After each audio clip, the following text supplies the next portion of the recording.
आप सभी को जय मसीह की, प्रभु यीशु मसीह के नाम से मैं आप सभी का स्वागत करता हूं आज के वचन के लिए। अगर सवाल आपके मन में उठा है तो जवाब बहुत ज़रूरी है। अगर आप परमेश्वर के जवाब को पाना चाहते हैं तो आज परमेश्वर के अजीज़ हो, इस वचन को प्रार्थना पूर्वक पूरा सुनिएगा, क्योंकि अगर आप आज प्रार्थना पूर्वक इस वचन को सुनते हैं बहुत कुछ बदलने वाला है आपके जीवन में। आमीन, हालेलुया। क्या आप विश्वास करते हैं? क्या आप मेरे साथ हैं? क्या जो बातें मैं आपके बीच में बता रहा हूँ आप ध्यानपूर्वक सुन पा रहे हैं? क्या आप समझ पा रहे हैं? आज प्रभु आपसे क्या बात करना चाहते हैं, उस बात को पकड़ लीजिए।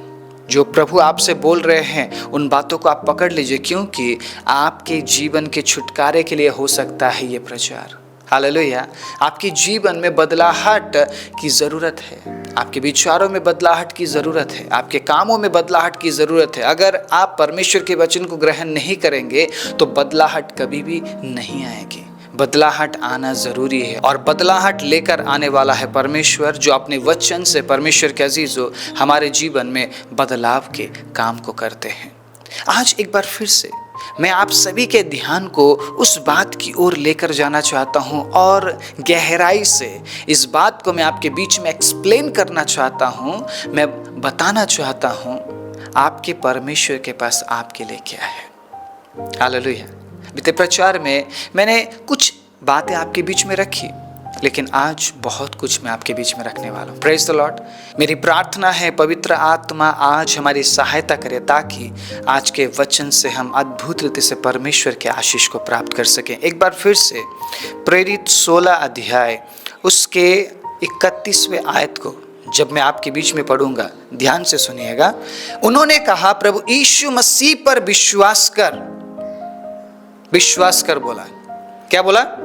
विश्वास कर। क्या बोला उन्होंने? विश्वास कर। किन्हें बोला?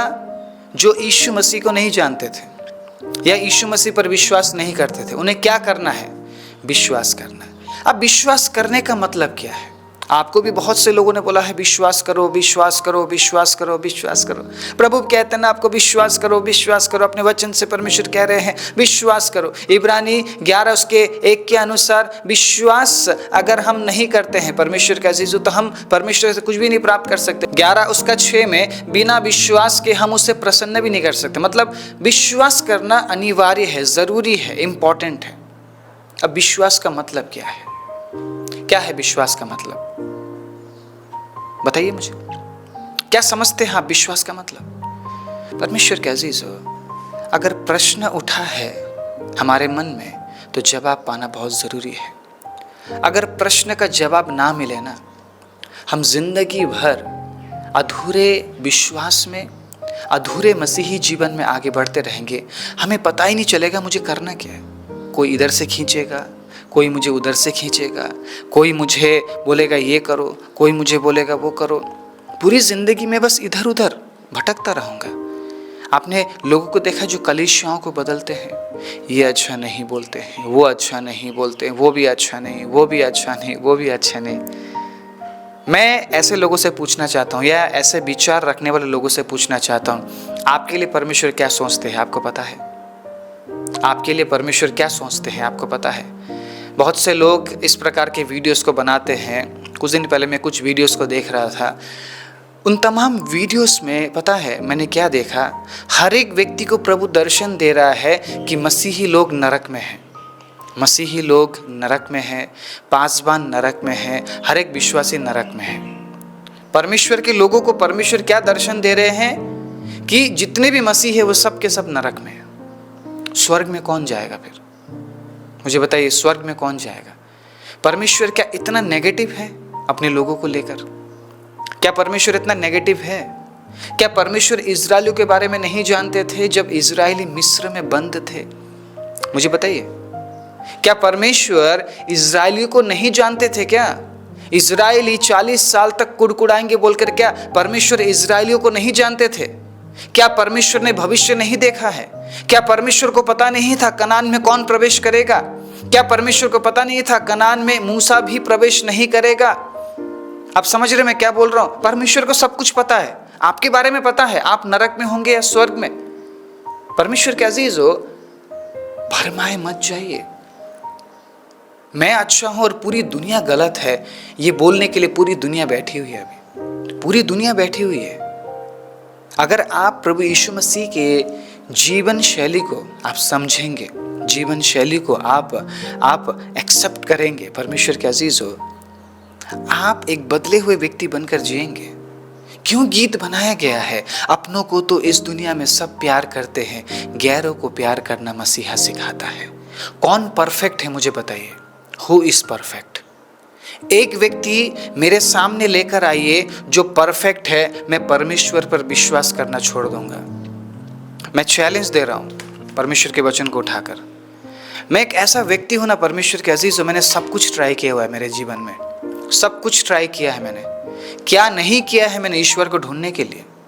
मेरे बचपन से, मेरे छोटे से उम्र से मैंने क्या नहीं किया ईश्वर को ढूंढने के लिए। आज बड़े से बड़े व्यक्ति अगर मेरे सामने आते हैं मेरे साथ वार्तालाप करने के लिए, मैं जवाब देने के लिए तैयार हूं। मैं हर एक सवाल का जवाब देने के लिए तैयार हूं। एक बच्चा जब ईश्वर को ढूंढता है ना, वो सच्चे मन से ढूंढता है। एक वयस्क व्यक्ति परमेश्वर के अजीज जब ईश्वर को ढूंढता है ना कहीं वो ईश्वर को स्वार्थ में आकर ढूंढता है, स्वार्थ को पूरा करने के लिए ढूंढता है। लेकिन अगर एक बच्चा ईश्वर को ढूंढ रहा है, वो सच्चे मन से ढूंढता है, उसके अंदर कोई स्वार्थ नहीं है। और मैं उस समय से ईश्वर को ढूंढ रहा था। जब एक बच्चा खेलता है अपने लाइफ में, वो खोया रहता है, मतलब उसे पता ही नहीं दिन दुनिया के बारे में, उसे पता ही नहीं ईश्वर के बारे में। उस समय से मैं ईश्वर को खोजता था, उस समय से खोजता था। आपको पता है बचपन में मेरे जो विचार थे ना, वो बड़ों जैसे थे। मैं एक छोटे लड़के की तरह मैं नहीं सोचता था, बच्चों की तरह मैं नहीं सोचता था, लेकिन मैं बड़े लोगों की तरह मैं सोचता था। और मैं ईश्वर को वैसे ही ढूंढता था, लेकिन मुझे ईश्वर कहीं मिला ही नहीं, मुझे कहीं भी नहीं मिला ईश्वर। और जब किसी ने मुझे ईश्वर के बारे में बताया, उस समय भी मैं एक छोटा सा लड़का था।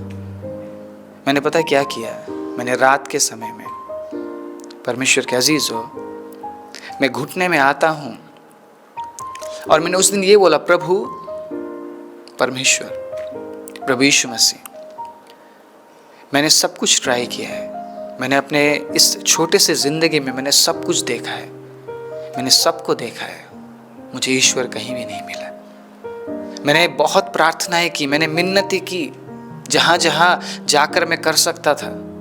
मैं भी यूट्यूब है बोलकर मैं सारी बातें नहीं बोल रहा हूँ, ठीक है? अगर पर्सनली हम किसी मीटिंग में मिलते हैं, मैं सारी बातें आपके सामने रखूँगा। यूट्यूब है बोलकर मैं सारी बातें नहीं बोल रहा हूँ। जो मैं कर सकता था मैंने किया। आप समझ रहे होंगे मैं क्या बोल रहा हूँ। मैं किसी और बैकग्राउंड से हूँ, मेरा बैकग्राउंड मसीही बैकग्राउंड नहीं है। उस समय में मैं जो कर सकता था मैंने सब कुछ किया, लेकिन मुझे ईश्वर कहीं भी नहीं मिला। उस रात को मैंने यीशु को पुकारा और मैंने ये कहा, प्रभु अगर आप है, अगर आप जिंदा परमेश्वर है, मेरे प्रार्थना का आप जवाब दीजिए। छोटा सा प्रार्थना लेकर मैं परमेश्वर के पास गया था। रात को प्रार्थना करके सोता हूँ और सुबह मुझे जवाब मिलता है। वो दिन और आज दिन पीछे मुड़कर नहीं देखा है मैंने पीछे मुड़कर नहीं देखा है। मैं आज आपको ये बताना चाहता हूँ, स्वार्थ में आकर अगर हम कलीसियाओं को बदल रहे हैं, या हम ये बोल रहे हैं कि बस मैं अच्छा हूं और पूरी दुनिया गलत है, क्या लॉजिक है? किस लॉजिक में आगे बढ़ रहे हैं हम? किस विचार में आगे बढ़ रहे हैं हम? किस मसीही जीवन में आगे बढ़ रहे हैं हम? हर एक व्यक्ति पासवान को और विश्वासियों को नरक में ही देख रहा है। तो क्यों करना सेवा? क्यों कर रहा है? मैं क्यों करूँ सेवा फिर? अगर मुझे किसी ने नरक में देख लिया है तो शायद मेरा फ्यूचर वही है। आप समझ रहे मेरी बात? परमेश्वर मुझे आकर ये नहीं बोल रहे हैं कि बेटा तू नरक में जा रहा है, बल्कि पवित्र आत्मा मुझे अगुवाई करते हैं, पाप से दूर रहे और मसीही जीवन को जी, वचन को पढ़। पवित्र आत्मा तो मुझे इस तरीके से अगुवाई करते हैं, लेकिन मेरे लिए एक व्यक्ति क्या दर्शन देख रहा है कि मैं नरक में हूं, मैं जल रहा हूं, मैं तड़प रहा हूं। क्या परमेश्वर के लोग ऐसे होंगे? क्या ये परमेश्वर की ओर से मिला हुआ दर्शन है कि हर एक विश्वासी नरक में है? तो ठीक है, फिर यही सच है। छोड़ देते हैं बाइबल पढ़ना, प्रार्थना करना, आराधना करना। क्यों आप दुख झेल रहे हैं? आप अगर आपको आपका फ्यूचर पता है, कोई वीडियो बनाकर आपको दिखा रहा है और हजारों लोग उस वीडियो को देख रहे और रो रहे, प्रभु मैं तो नरक में हूं। अरे आपको प्रभु ने जीवन दिया है, किसी के दर्शन में आप खो रहे हैं। आपको बोला है परमेश्वर ने आके कि तू नरक में है, तू मर जाएगा, ये हो जाएगा, वो हो जाएगा। अगर परमेश्वर उस व्यक्ति को बोल सकता है तो आपको क्यों नहीं बोल रहा है? आपको क्यों नहीं बोल रहा है परमेश्वर? अगर परमेश्वर मुझे बोल सकता है तो आपको क्यों नहीं बोल रहा है? हाँ, आप बहुत ज़्यादा पापी है और जो दर्शन देख रहा है वो बहुत पवित्र है, ऐसा है क्या? मैं बोल रहा हूँ ना, मेरे सामने एक ऐसे व्यक्ति को लाइए, चैलेंज दे रहा हूँ मैं। जितने भी लोग इस प्रकार के वीडियोस को बनाते हैं कि एक व्यक्ति को दर्शन मिल रहा है, हर एक विश्वासी नरक में है, क्या लॉजिक है ये? क्या लॉजिक है और किस तरीके का दर्शन है ये? किस तरीके का दर्शन है ये? कहाँ पे है परमेश्वर के वचन में? इस प्रकार से कहाँ पे लिखा है कि यीशु मसीह पर विश्वास करने वाले नरक में जाएंगे? कहाँ लिखा है? या कहाँ पे लिखा है कि इंसान परफेक्ट है? कहाँ पे लिखा है? कौन परफेक्ट है? कौन परफेक्ट है? एक परफेक्ट व्यक्ति मुझे दिखाइए लाके, मैं उसी दिन परमेश्वर पर विश्वास करना छोड़ दूंगा। ये नहीं कि मैं उस इंसान के आगे झुकूंगा, मैं विश्वास करना छोड़ दूंगा। मैं ये नहीं मानूंगा कि यीशु मसीह परफेक्ट है। सिर्फ मैं उस दिन से बिल्कुल मैं बंद कर दूंगा, विश्वास करना छोड़ दूंगा। पूरी दुनिया में अगर कोई परफेक्ट है, सुनिए इस बात को कान खोलकर, पूरी दुनिया में अगर कोई परफेक्ट है तो वो है सिर्फ यीशु मसीह। सिर्फ और सिर्फ यीशु मसीह। और छाती ठोक कर, सीना ठोक कर मैं बोल रहा हूँ, ये वही छोटा सा लड़का है जिसने बचपन में सब कुछ किया ईश्वर को पाने के लिए, लेकिन प्राप्त नहीं कर पाया मैं। जब परमेश्वर का समय आया, परमेश्वर ने मुझे खींचा और मैं उसे जान पाया, क्योंकि प्रभु के वचन में लिखा है, जब तक पिता ना चाहे कि कोई यीशु मसीह के पास आए, नहीं आ सकता कोई नहीं आ सकता, कोई इवन जान भी नहीं सकता, विश्वास भी नहीं कर सकता। अगर आज ये मौका आपको मिला है, ये पिता की ओर से मिला है, और पिता क्या आपको नरक में भेजेगा? पिता हर एक पासवान को नरक में भेजेगा? क्यों परमेश्वर इस्तेमाल करता है अपने लोगों को? फिर कोई परफेक्ट नहीं है तो ये दर्शन क्यों देख रहे हैं लोग? मसीही लोगों के बारे में ही दर्शन देख रहे हैं कि सब के सब मसीही लोग नरक में, तो ये अन्य जाति का स्वर्ग में होंगे? जो लोग यीशु मसीह पर विश्वास नहीं करते, क्या वो स्वर्ग में पाए जाएंगे क्या? किस तरीके के लॉजिक में, किस तरीके के मसीह जीवन में हम आगे बढ़ रहे हैं, और ऐसे ऐसे वीडियोस बना रहे हैं और लोग देख रहे हैं, हजारों व्यूज उसमें है। मैं जब सच्चे वचन को लेकर आता हूं, 100-200 व्यूज आते हैं, 300-400 व्यूज आते हैं। किस तरीके के कंटेंट को आप पसंद करते हैं? क्या आप पसंद कर रहे हैं? क्या देखना पसंद करते हैं आप? दूसरों के बारे में बुराई देखना पसंद करते हैं, या आप किसी के तारीफ के बारे में आप देखना पसंद करते हैं? परमेश्वर अगर आपकी बुराई करे तो कितनी बुराई निकलेगी? मुझे बताइए, जितने लोग दर्शन देख रहे हैं, क्या उन्होंने कभी पाप नहीं किया? क्या वो परमेश्वर के सामने परफेक्ट है? क्या वो परमेश्वर के सामने परफेक्ट है? क्या वो आज दर्शन देखकर वो क्या कोई पाप ही नहीं करते हैं? कोई बुराई उनके अंदर है ही नहीं? क्या वो लोग एकदम पवित्र हो गए हैं? एक ही परफेक्ट है, एक ही पवित्र है, और वो है यीशु मसीह। हम यीशु मसीह के वजह से पवित्र ठहराए गए हैं। हम अपने आप में पवित्र नहीं हैं और ना ही कभी बन सकते हैं। आप समझ रहे हैं इस बात को? इसीलिए हमें वचन की जरूरत पड़ती है, ताकि हमें याद आ सके कि मुझे क्या करना है, मुझे कहाँ जाना है, कैसे जीना है, क्या देखना है, क्या सुनना है, क्या पढ़ना है, कैसे चलना है, क्या खाना है।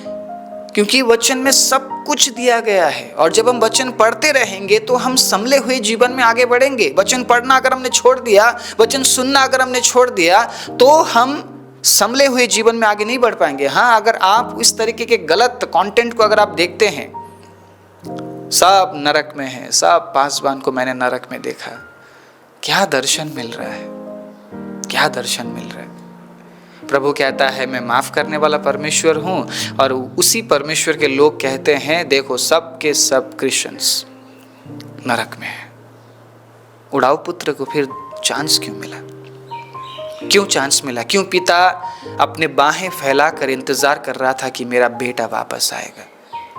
परमेश्वर के अजीजों, न्याय करने का हक हमें नहीं है। मैं हर एक दर्शन देखने वाले इवन लोगों को भी बोल रहा हूँ, आपके पास न्याय करने का हक नहीं है। आप किस तरीके से विजन को प्राप्त करते हैं मुझे नहीं पता, कौन सा परमेश्वर आपको दर्शन दे रहा है, आई रियली डोंट नो। लेकिन मेरा परमेश्वर अपने वचन में पता क्या लिखता है? तू विश्वास कर तो तेरा घराना उद्धार पाएगा। हालेलुया। तो विश्वास कर, तेरा घराना उद्धार पाएगा। चर्चों को मत बदलिए, मत बोलिए वो अच्छा है, वो बुरा है। जिंदगी भर ये करते रह जाएंगे आप। आज आप कुछ अलग शिक्षा को लेंगे, फिर कल के दिन आप कुछ अलग शिक्षा को लेंगे। बने रहिए एक जगह, बने रहिए। या फिर आप प्रार्थना कीजिए, प्रभु मुझे ऐसे कलीसिया में लेकर जाइए जहां प्रभु मेरी बढ़ोतरी हो, मैं आपको और जान सकूं। दिल से प्रार्थना कीजिए। क्यों काम नहीं करेगा प्रभु? क्यों काम नहीं करेगा? क्या वो बहरा हो गया है? क्या उसके अंदर इतनी समझ नहीं है कि किसको कहां पे रखना है? ये हम चूज करते हैं कि मुझे क्या अच्छा लगता है। आप समझ रहे हैं मेरी बात? ये हम चूज करते हैं, मुझे ये वाला पास्टर अच्छा लगता है, मुझे ये पास्टर ज्यादा हैंडसम लगता है, इस एक व्यक्ति का आवाज बड़ा अच्छा है, इस व्यक्ति का आवाज उतना अच्छा नहीं। ये मेरा चॉइस है, परमेश्वर का चॉइस नहीं है।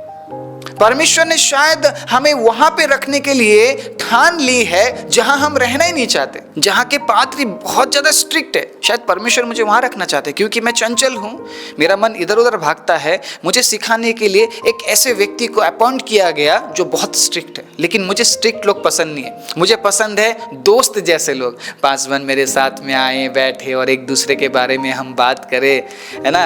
मैं थोड़ा सा पासवान के साथ ये भी बोल सकूं, पास्टर जी आपको पता है वो भाई आपके बारे में ऐसा बोल रहा था। ऐसे लोग बहुत पसंदीदा होते हैं, आपको पता, बेहद पसंदीदा। बहुत से पासवानों के ऐसे लोग बहुत पसंदीदा, इधर उधर के न्यूज़ देते लाके वो। लेकिन बहुत से लोग जो मेरी तरह है वो पसंद नहीं करते। ना मैं किसी के साथ ज़्यादा बात करता हूँ और ना पसंद करता हूँ कि कोई मेरे साथ ज़्यादा बात करे। आपको पता है प्रभु के वचन में क्या लिखा है? जहाँ ज़्यादा बात होती है वहाँ अपराध भी होता है। अगर आप ज़रूरत से बढ़कर बात कर रहे हैं, अपराध तय है, अपराध तय है। परमेश्वर के अजीज़ों, बहुत जल्द वहाँ पर अपराध जन्म लेता है, और जब पाप जन्म लेता है तो वो बढ़ता है और एक दिन फटता है। एक दिन बुराई होती है वहाँ पे उस पाप की वजह से। आज मैं आप सभी को याद दिलाना चाहता हूँ विश्वास के बारे में, बताना चाहता हूँ विश्वास के बारे में, रिमाइंड कराना चाहता हूँ क्यों बोला गया है विश्वास करो। विश्वास का मतलब क्या है? विश्वास का मतलब क्या है? फिर से मैं पूछ रहा हूँ आपसे, क्या है विश्वास का मतलब? विश्वास कर, इसका मतलब ये है परमेश्वर के अजीजों कि आप जान गए हैं आपके परमेश्वर के पास आपके लिए क्या है, इसीलिए आप विश्वास करते। समझ रहे हैं आप? समझ रहे हैं? आंख बंद है आपका, लेकिन आपको पता है आपका परमेश्वर आपके साथ में है, और आपके परमेश्वर के पास आपके लिए वो सारी आशीष है। आप देख रहे हैं बंद आंखों से, विश्वास का मतलब बता रहा हूं मैं, आप देख रहे हैं बंद आंखों से कि आपका प्रभु आपके भविष्य को सुधार रहा है। आपका भविष्य भी सुधरा हुआ नहीं है, आपका वर्तमान भी उतना अच्छा नहीं है, लेकिन आप क्या देख रहे हैं बंद आंखों से कि मेरा प्रभु मेरे भविष्य के लिए काम कर रहे हैं, मेरा प्रभु मुझे आत्मिक आशीष में बढ़ा रहे हैं, मेरा प्रभु मुझे शांति दे रहे हैं, मेरा प्रभु मुझे ऊंचे पद में लेकर जा रहे हैं, जिस पद में वो चाहते हैं कि मैं रहूं। आप विश्वास करते हैं क्योंकि आप जानते हैं आपके परमेश्वर के पास आपके लिए क्या है। आज मैं आप सबको ये कहना चाहता हूँ, आपके परमेश्वर के पास आपके लिए क्या है, ये बात आपको जानना जरूरी है। मैं ऐसे ही चल रहा हूँ, क्यों चल रहा हूँ? मैं बाइबल पढ़ रहा हूँ, मैं क्यों पढ़ रहा हूँ? क्यों पढ़ रहा हूँ? क्या मिलेगा मुझे परमेश्वर से? या आप ये सोच रहे हैं संसार से जो मुझे मिलता है वो परमेश्वर की ओर से है? मैं आज आपको ये बताना चाहता हूं, जो आपको परमेश्वर की ओर से मिलती है वो संसार से नहीं मिलेगी आपको। जो आपको संसार से मिलती है वो परमेश्वर की ओर से नहीं होती है। परमेश्वर नहीं चाहते हैं कि आप परमेश्वर की आशीष समझकर संसार से चीजों को प्राप्त करें, क्योंकि हम अगर संसार से प्राप्त करते हैं तो हम झूठ बोलकर भी प्राप्त करते हैं, लेकिन परमेश्वर से अगर हमें प्राप्त करना है तो हम झूठ नहीं बोल सकते हैं। हमें संसार से अगर प्राप्त करना है तो छल करके भी हम प्राप्त कर सकते हैं, लेकिन अगर हमें परमेश्वर से प्राप्त करना है तो हम छल नहीं कर सकते हैं। अगर हमें संसार से प्राप्त करना है तो परमेश्वर के अजीजों, लोगों को नीचे दबाकर हम ऊंचा उठते हुए भी प्राप्त कर लेते हैं, लेकिन अगर हमें प्रभु से प्राप्त करना है तो हम किसी को नीचा नहीं कर सकते हैं। हम समझे इस बात को, हम किसी को नीचा नहीं कर सकते। किसी को हम नीचे करके हम उसके जरिए ऊंचे पद पर हम नहीं पहुंच सकते। ये बहुत बड़ा अपराध है, ये बहुत बड़ा अपराध है, हम नहीं कर सकते। प्रभु खिलाफ है इस बात के। आपके परमेश्वर के पास आपके लिए क्या है, ये जानना आपके लिए बहुत जरूरी है। अगर आप ये ना जानते हुए मसीही जीवन में आगे बढ़ रहे हैं, तो आप जिन चीजों का आप संसार से प्राप्त करेंगे, झूठ बोलकर, छल करके, किसी को गिरा के, आप क्या सोचेंगे? परमेश्वर ने मुझे दिया है। बहुत से लोग दूसरों को नीचा करते हैं, दूसरों को दबाते हैं और वो ऊंचे पद पर पहुंचते हैं और वो कहते हैं परमेश्वर ने मुझे आशीष दिया है। परमेश्वर इस तरीके से किसी को भी आशीष नहीं देते। परमेश्वर इस तरीके से किसी को भी आशीष नहीं देते। परमेश्वर अगर आपको आशीष देंगे तो वो आपको देंगे, किसी का छीन कर आपको नहीं देंगे। वो आपके काबिलियत की वजह से होगा। आप समझ रहे हैं? आपके विश्वास के वजह से होगा। कितना आप जान पाए हैं परमेश्वर को कि आपके परमेश्वर के पास आपके लिए क्या है। सिर्फ यिर्मयाह 29:11 को पढ़ने से और उच्चारण करने से आप उस आशीष को प्राप्त नहीं कर पाएंगे। अगर आपको जानना है कि परमेश्वर के पास आपके लिए क्या है, तो हर दिन प्रयास जारी रखना पड़ेगा।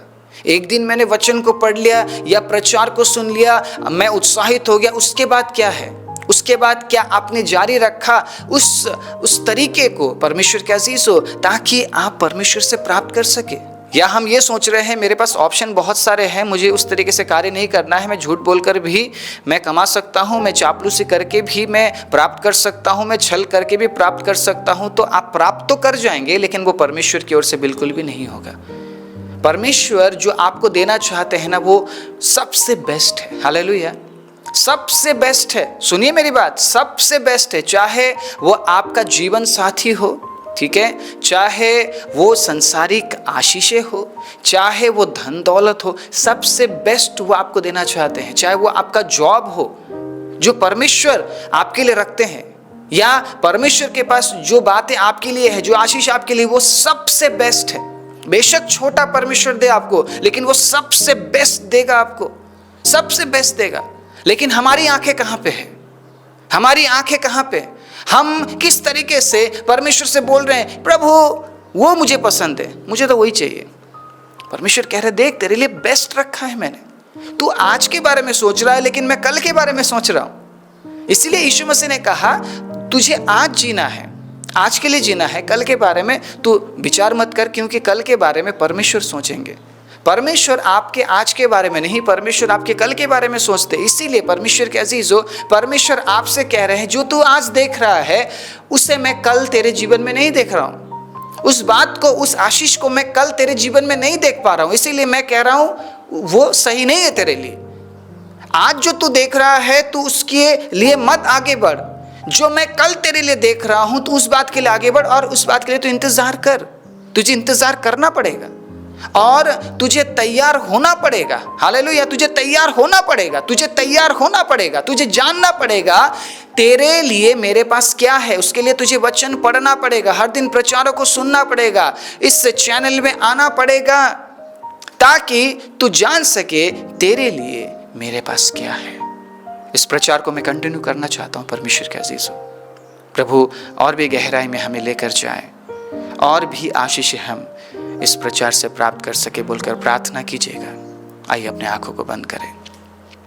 राजाओं के राजा, प्रभुओं के प्रभु, सर्वशक्तिमान जीवित दयालु परमेश्वर, हम धन्यवाद देते हैं प्रभु दिए गए सद्बुद्ध समय के लिए। जितनी भी बातें आज हमने सुनी है, हमारे हृदय की पट्टियों में प्रभु लिख दिए जाए, और प्रभु आप में बढ़ने के लिए हमें और आप हिम्मत दीजिए, सामर्थ दीजिए, ताकि हम प्रभु हमारे जीवन में आगे बढ़ते हुए प्रभु उन तमाम बातों को प्राप्त कर सके जो आपके पास हमारे लिए है। सारी महिमा आदर आपको देते हुए यीशु के नाम से मांगते हैं, आमीन।